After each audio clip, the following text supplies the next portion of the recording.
ہمارے جو نئے وزیر اطلاعات تشریف لائے ہیں احمد فراز صاحب کے یہ فرزند ہیں، یہ ان کی سب سے بڑی کوالیفیکیشن ہے اور وجہ شہرت بھی ہے.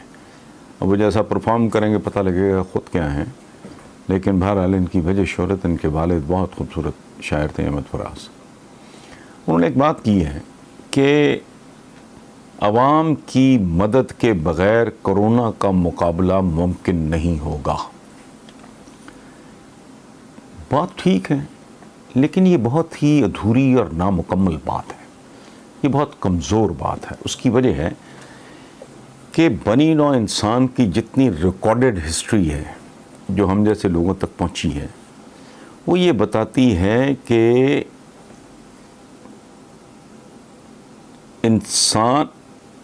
انسان سازی کے بغیر، نیشن بلڈنگ کے بغیر، کرونا کو تو گولی ماریں، یہ تو آج ہے کل نہیں ہوگا. کوئی قوم کسی میدان میں، کسی شعبے میں، کسی ایریا میں اپنا جھنڈا نہیں گاڑ سکتی، باعزت نہیں ہو سکتی، باوقار نہیں ہو سکتی جب تک عوام ساتھ نہ دیں. کرونا شرونا نہیں، ہر معاملہ، وہ science who, technology who, music who, games who, what ever, عوام کے بغیر تو کام چلتا ہی نہیں. اور بدنصیب ہوتے ہیں وہ حکمران، اور ذلیل ہوتے ہیں وہ حکمران جو اپنی قوموں کو اس قابل نہیں بناتے. انسان سازی جو ہے یہی سب سے بڑا چیلنج ہے. بے شمار لوگ ہیں دنیا میں، لا تعداد، اربوں خربوں کی آبادی ہیں، تو قومیں گنتی کی چند ہوتی ہیں. لیڈرشپ کا اصل چیلنج یہ ہے، ورنہ یہ وزیر اعظم کو ملک دنیا میں ایک بھی ہے جو کسی سربراہ کے بغیر ہو، وہ بھلے کوئی بادشاہ ہو، جیسے یو اے ای کے حکمران ہیں، یا کوئی الیکٹڈ ہو یا کوئی نان الیکٹڈ ہو، یا کوئی بادشاہ ہو، وزیر اعظم ہو، صدر ہو، کوئی ڈکٹیٹر ہو، لیکن ان کی کیا اوقات ہوتی ہے پتہ بھی نہیں، آتے ہیں چلے جاتے ہیں. اچھا، وہ لوگ ہوتے ہیں بنی نوع انسان کا اثاثہ اور بنی نوع انسان کا فخر، وہ لوگ ہوتے ہیں جو انسان سازی کرتے ہیں، جو پھر عوام پھر حکمرانوں کے ساتھ، حکمران اپنے عوام کے ساتھ کندھے سے کندھا جوڑ کے کھڑے ہوتے ہیں. اور وہ کیا خوبصورت شعر ہے، ہاتھوں میں ہاتھ پکڑے ہوئے یوں کھڑے تھے لوگ، دریا کو بھی گزرنے کا رستہ نہیں ملا. عوام سپیریئر ہوں، ان کی تعلیم اعلیٰ ہو، ان کو تہذیب سکھائی گئی ہو، انہیں ریجیمنٹیشن، انہیں موٹیویٹ کیا ہو، ان کو کیا گیا ہو، ان کو موبلائز کیا گیا ہو، ان کو انسپائر کیا گیا ہو، تو پھر کون سے کرونے بھائی. لیکن صرف کرونا نہیں، کسی میدان میں بھی آپ کچھ نہیں، بھک منگے، روٹی کی تلاش میں پوری دنیا میں در در پھرنے والے. یہ بات جو ہے انہوں نے کی ہے وہ غلط، بالکل بودھی بات ہے، ادھوری بات ہے، یوں کہنا چاہیے. اچھا، آدمیوں کو انسان بنائے بغیر لیڈرشپ کیا ہے؟ آدمی کو انسان بنانا. یہ اچھا، دوسری طرف پرابلم ہے ایک، ہم ہیں بڑے عجلت پسند سطحی قسم کے لوگ، ادھر سے ڈالو ادھر سے نکالو، ایسا نہیں ہوتا. انسان سازی کا عمل، آدمیوں کو انسانوں میں تبدیل کرنے کا عمل بہت پیچیدہ، صبر آزما، تکلیف دہ اور مستقل ہوتا ہے. اس کے علاوہ اگر کسی قوم کا فلوک لگ جائے تو وہ عارضی، وقتی، مصنوعی اور جعلی ہوتا ہے. اچھا، تیل نکل آیا، خوشحالی آ گئی جی، باقی حیثیت کیا ہے؟ کچھ بھی نہیں. ڈونلڈ ٹرمپ نے ہمارے ایک ملک کے بارے میں کہا تھا، بہت ہمارے لیے اہم ہے وہ ملک، انہوں نے کہا تھا کہ یہ میرے بغیر تو ہمارے بغیر تو یہ 4 ہفتے نہیں نکال سکتے. آن ریکارڈ کہا اس نے، پوری دنیا نے سنا. اس کی کوئی اہمیت. اچھا، پرابلم یہ ہے کہ اس میں شارٹ کٹ کوئی نہیں ہوتا. ہمارے مزاج اس طرح کے ہیں کہ ادھر سے ادھر نکالو، یہ نہیں ہے. اچھا، ایک انگریزی کا محاورہ ہے، اس کا اردو ترجمہ سنیں. وہ کہتا ہے کہ ایک جھاڑی کو پیدا ہو کے پروان چڑھنے کے لیے ایک برسات کافی ہے، لیکن اوک جیسا عالی شان درخت، اس کو جوان کرنے کے لیے 100 برساتوں کی، 100 سال کی ضرورت ہے. یہ راتوں رات کا کام نہیں ہے. جبکہ ہماری جو فکری قیادتیں ہیں وہ اتنی دیوالیاں ہیں کہ ان کو سمجھ نہیں آتی کہ جو کہہ رہے ہیں اس کا مطلب کیا ہے. اب ریاست مدینہ کا خواب ہر مسلمان کا خواب ہے، بلکہ ہر انسان کا خواب ہے، جسے ہوش ہو، جسے عقل ہو، شعور ہو. اچھا، لیکن اس خواب کو تعبیر کیسے دینی ہے آپ نے، وہ سامنے مثال ہے آپ کے. اچھا، تعبیر دینے کا طریقہ یہ ہے کہ دنیا کی عظیم ترین قیادت، دنیا کی محیر العقول قیادت، وہ ہے ہمارے آقا کی. اچھا، میں تو مسلمان ہوں جی، آپ مسلمان ہیں، آپ اسی طرح سوچتے ہیں، صرف ہم بات کر رہے ہیں. لیکن نہیں، یہ ہم ایک پروگرام اپنے اسی پہ پیش کریں گے ان قریب کہ دنیا کے مشاہیر، ویسٹ کے مشاہیر، ان کے جو عالی شان شاہ دماغ لوگ ہیں، وہ حضور کے بارے میں کیسے سوچتے ہیں. میں یہاں آپ کو ان کے ایک بہت بڑے انٹلیکچوئل کا، مفکر کا، پروفیسر فلپ ہیٹی، انہوں نے ان کی ایک بڑی اشور آفاق کتاب ہے، بڑی مقبول کتاب ہے، ہسٹری آف عربس، عربوں کی تاریخ. اس میں وہ لکھتے ہیں، چند لائنیں ہیں حضور کی شان میں، سبحان اللہ. انہوں نے کیا لکھا، اب میں پڑھ دیتا ہوں. پیغمبر اسلام کی وفات کے بعد ایسا محسوس ہوا جیسے عرب کی بنجر زمین جادو کے ذریعے عظیم ترین ہیروز کی نرسری میں تبدیل ہو گئی. دس از کالڈ لیڈرشپ، یہ ہے انسان سازی. اچھا، اس طرح تبدیل ہو گئی کہ اتنی زیادہ تعداد میں اور اتنی بے شمار خصوصیات کی حامل شخصیات کا کہیں بھی پایا جانا ناممکن بات ہے.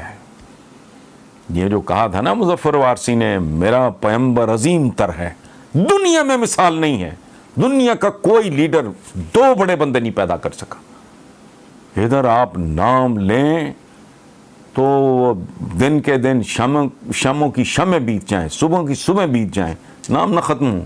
میرے پاس فہرست ہے، میں پڑھ نہیں سکتا، ٹائم ہی نہیں. اچھا، اس میں ایک بات جو پروفیسر صاحب بھول گئے، یا انہوں نے بات تو مکمل کر دی، کمال کی بات کر دی.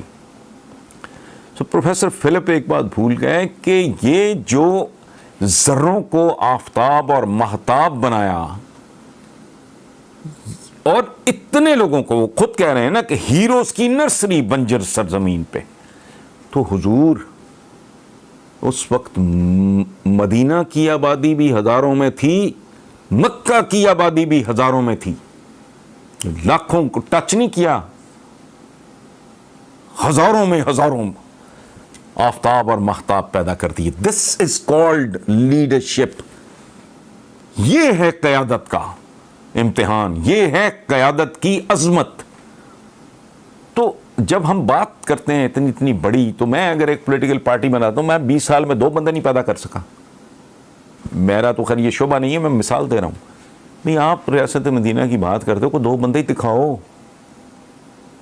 ایک بندہ ہی دکھاؤ. نہیں ہے. اچھا، اب ریاست مدینہ کا جو صورتحال ہے، وہ تو خواب بہت خوبصورت ہے، لیکن اس خواب کی تعبیر کے حصول کے لیے آپ کو جو اس کی تعبیر واقعی تلاش کرنا چاہتا ہے، اسے چاہیے اپنی طبیعت اور ترجیحات، اپنی طبیعتیں، اپنے مزاج، اپنی افتاد طبع، اپنا ٹیمپرمنٹ، اپنی ترجیحات، یہ تبدیل کرو. اور اس کا کیا مطلب ہے کہ خود کو مکمل طور پہ تبدیل کرو.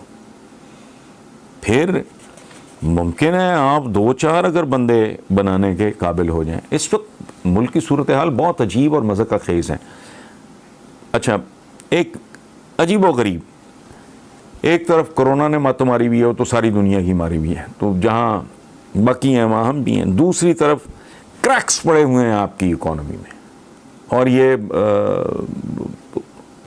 اللہ ہی کو کرے، کانپتی، لرزتی، رینگتی اکانومی آپ کی. دوسرا مسئلہ. تیسرا، بھارتی پاگل پن کا، خود پرائم منسٹر نے کہا ہے کہ پاکستان پہ حملے کے بہانے ڈھونڈنا، اور بھارت کی پاکستان پر الزام تراشیاں اور کنٹرول لائن پہ فائرنگ وغیرہ بھی اسی مقصد کے لیے ہے کہ وہ حملے کے لیے بہانے تلاش کر رہے ہیں. اچھا، چوتھا، اپوزیشن یہ ہماری بدنصیبی ہے، یہ میری ہماری ہم سب کی بدنصیبی، ہماری نسلوں کی بدنصیبی.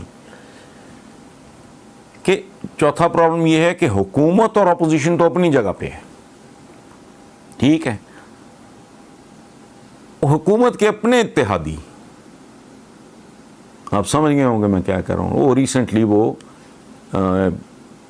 ہائی کورٹ چلے گئے ہیں، حکومت سے علیحدگی کی وہ دھمکی دے رہے ہیں کہ تحقیقات کے غلط انداز پر عدالتی فیصلے کب کے آ چکے اور انہیں 19 سال پرانی بند کی جانے والی انکوائری کھولنے کا اختیار ہی نہیں. میں ٹیکنیکل بات کر رہا ہوں، مجھے نہیں پتا ہے کہ نہیں ہے.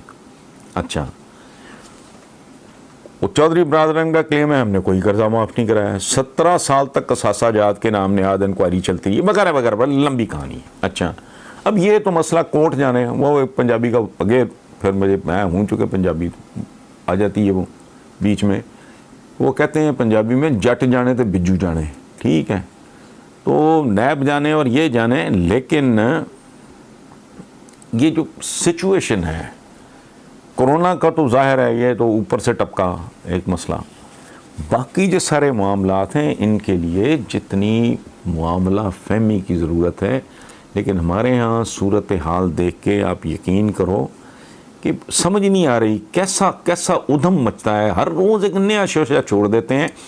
حکومت کا رخ مشرق کی طرف ہے، اپوزیشن کا مغرب کی طرف ہے، اتحادیوں کا شمال کی طرف ہے، عوام کا رخ مہنگائی کرنے اور مہنگائی سہنے کی طرف ہے، کورونا کا رخ ہر طرف ہے، معیشت کا رخ پاتال کی طرف ہے. اچھا، ایسے حالات میں مجھے بار بار بغداد کا وہ وقت یاد آ رہا ہے جب وہ تاتاریوں کی تلواروں میں گھرا ہوا تھا دارالخلافہ مسلمانوں کا، اور اس وقت مختلف قسم کے آپ ان کے پولیٹیکل لیڈرز، ان کے ریلیجس لیڈرز، ان کے انٹلیکچوئلز جو یہ سارے کے سارے جس طرح کے کاموں میں مصروف تھے اور جس طرح کے سوالوں پہ، جس طرح کی باتوں پہ وقت ضائع کر رہے تھے، تاریخ کا حصہ ہے. لیکن ہوا کیا کہ وہ عجیب بے معنی بے تکے بیہودہ سوالوں کے جواب تلاش کرتے کرتے خود خواب بن گئے. تو اللہ ہم لوگوں کو اپنی پناہ میں رکھے اور ہمارے اپنے حکمرانوں کو، وہ گورنمنٹ کے ہوں، وہ اپوزیشن کے ہوں، وہ ان کے اتحادی ہوں، وہ کوئی ہو، ان کو اتنی تو توفیق کہ بھئی بنیادی طور پہ گھر میں اگر جھگڑا ہے یہ، لیکن کہیں نہ کہیں تو آ کے، اگر 4 بھائیوں میں اختلاف ہے لیکن جب ماں کے دوپٹے کی طرف ہاتھ جائے گا تو سارے کے سارے اکٹھے ہو کے ہاتھ کاٹ دیں گے. یہ وقت ایسا ہے جس میں تھوڑی بردباری، تحمل، صبر، ضبط، برداشت اور جسے کہتے ہیں معاملہ فہمی کی ضرورت ہے. باقی جو مزاج یار میں آئے. Thank you very much.